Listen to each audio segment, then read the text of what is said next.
ಇಡಿ ಅವರು ನಿಷ್ಪಕ್ಷಪಾತವಾಗಿ ತನಿಖೆ ಮಾಡಲಿ ಅಂತ ನಮ್ಮ ಒಂದು ಆಗ್ರಹ. ರಾಜಕೀಯವಾಗಿ ಒತ್ತಡಗಳಿಂದ ಇದಾಗಬಾರ್ದು. ತಪ್ಪಿಸ್ತಾರೆ ಯಾರಿದ್ದಾರೆ ಅವ್ರ ಶಿಕ್ಷೆ ಆಗೇ ಆಗ್ತದೆ. ಅಧಿಕಾರಿಗಳಿಗೆ ಆಗುತ್ತೆ. ನಾಗೇಂದ್ರ ಪಾತ್ರದಲ್ಲಿ ಇದೇನೋ ಇರೋದು ನಿಷ್ಪಕ್ಷಪಾತವನ್ನು ತನಿಖೆ ಆಗಬೇಕು. ರಾಜಕೀಯ ನಿರ್ಧಾರ ಆಗಬಾರ್ದು. SIT ಹೊರತಾಗಿ ಇಡಿ ಬರೋ ಅವಶ್ಯಕತೆ ಇಲ್ಲ. ಬೇರೆ ರಾಜ್ಯಗಳ ಒಂದು ಇದರಿಂದ ಇಡೀ ಎಂಟರ್ ಆಗಿರ್ಬೋದು. ಬಟ್ SIT ಮೇಲೆ ನಮಗೆ ಸಂಪೂರ್ಣ ನಂಬಿಕೆ ಇದೆ. ಅವರು ಕೂಡ ಬೇರೆ ರಾಜ್ಯಗಳ ಕೂಡ ಅವರು ತನಿಖೆ ಮಾಡ್ತಾ ಇದ್ದಾರೆ. ನಮ್ದಿಷ್ಟೇ ನಿಷ್ಪಕ್ಷಪಾತವಾಗಿ ತನಿಖೆ ಆಗಬೇಕು. ಯಾರು ತಪ್ಪಿಸಿದ ಶಿಕ್ಷೆ ಆಗಲಿ.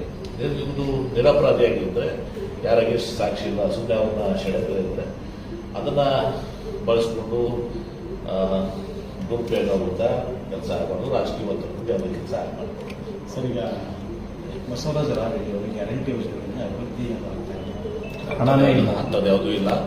ಅದೇನಾದರೂ ಬಸವರಾಜ ರಾಯರೆಡ್ಡಿ ಅವ್ರನ್ನ ಮುಖ್ಯಮಂತ್ರಿಗಳಿಗೆ ನಾನು ನಿನ್ನೆ ಹೇಳಿದ್ದೀನಿ, ನಾನೆಲ್ಲ ಮಾತಾಡಬೇಕು ಸರ್. ಯತ್ನಾಳ್ ಅವ್ರನ್ನ ನಿರ್ಮಲಾ ಸೀತಾರಾಮನ್ ಅವರು ಭೇಟಿಯಾಗಿ ಗ್ಯಾರಂಟಿ ಯೋಜನೆಗಳಿಂದ ಬೇರೆ ಕೆಲಸಗಳಾಗ್ತಾ ಇಲ್ಲ, ಇದ್ರ ಮೇಲೆ ಕ್ರಮ ಕೈಗೊಳ್ಳಬೇಕು ಅಂತ ಹೇಳ್ತಾರೆ. ಅದಕ್ಕೆ ಅವರು ಸಕಾರಾತ್ಮಕವಾಗಿ ಸ್ಪಂದನೆ ನೀಡಿದ್ದಾರೆ ಅಂತೇಳಿ ಯತ್ನಾಳ್ ಅವರು ಟ್ವೀಟ್ ಮಾಡಿದ್ದಾರೆ. ನಮ್ಮ ರಾಜ್ಯ ಸರ್ಕಾರದ ಯತ್ನಾಳ್ ಲೋಕಸಭಾ ಸದಸ್ಯರು, ರಾಜ್ಯಸಭಾ ಶಾಸಕರು. ನಮ್ಮ ರಾಜ್ಯ ಸರ್ಕಾರ ಏನು ಮಾಡಬೇಕು ಅದು ನಾವು ರಾಜ್ಯ ಸರ್ಕಾರ ಮಾಡ್ತೇವೆ.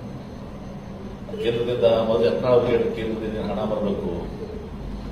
GST ನಮ್ಮ ಪಾಲು ಹೋದ ಕೋರ್ಟ್ನಲ್ಲಿ ಹೋಗಿ ನಾವು ನಮ್ಮ ಹಣ ಪಡ್ಕೊಳ್ಳುವಂತ ಪರಿಸ್ಥಿತಿ ಬಂತು. ಸುಪ್ರೀಂ ಕೋರ್ಟ್ನಲ್ಲಿ ಬರ ಪರಿಹಾರ ಕೊಡಲಿಲ್ಲ, ಕಡಿಮೆ ಕೊಡ್ತಾರೆ. ಅದನ್ನು ಕೇಳಿದ್ದಕ್ಕಿಂತ ಕಡಿಮೆ ಕೊಟ್ಟರು.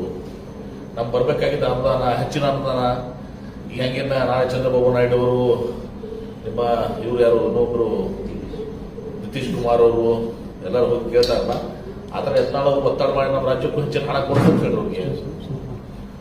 ಅಕ್ಕಿ ಕೊಡ್ಲಿಲ್ಲ, ಹಿಂದೆ ಹರಾಜು ಮಾಡಿದ್ರು ಅಕ್ಕಿಯನ್ನ, ದುಡ್ಡು ಕೊಟ್ಮೇಲೆ ಅಕ್ಕಿ ಕೊಡ್ಲಿಲ್ಲ. ಇದಕ್ಕೆಲ್ಲ ಯತ್ನಾಳ್ ಉತ್ತರ ಕೊಡ್ಲಿಲ್ಲ. ಸರ್, ಕನ್ನ ಗ್ಯಾರಂಟಿ ಯೋಜನೆಗಳಿಂದ ದುಡ್ಡಿಲ್ಲ, ಯಾಕಂದ್ರೆ ಫೈನಾನ್ಸ್ ಕೂಡ ಅವರ ಸಲಹೆಗಾರರಾಗಿದ್ದಕ್ಕೆ ಅವ್ರ ಹೇಳಿಕೆ ಒಂದು ನೋಡಿ, ಅಂತದ್ದು ಯಾವುದೂ ಇಲ್ಲ. ಅದೇನೇ ಇದ್ರು ಕೂಡ ಮುಖ್ಯಮಂತ್ರಿಗಳಿಗೆ ಅವ್ರು ಇಲ್ಲಿ ಅವ್ರಿಗೆ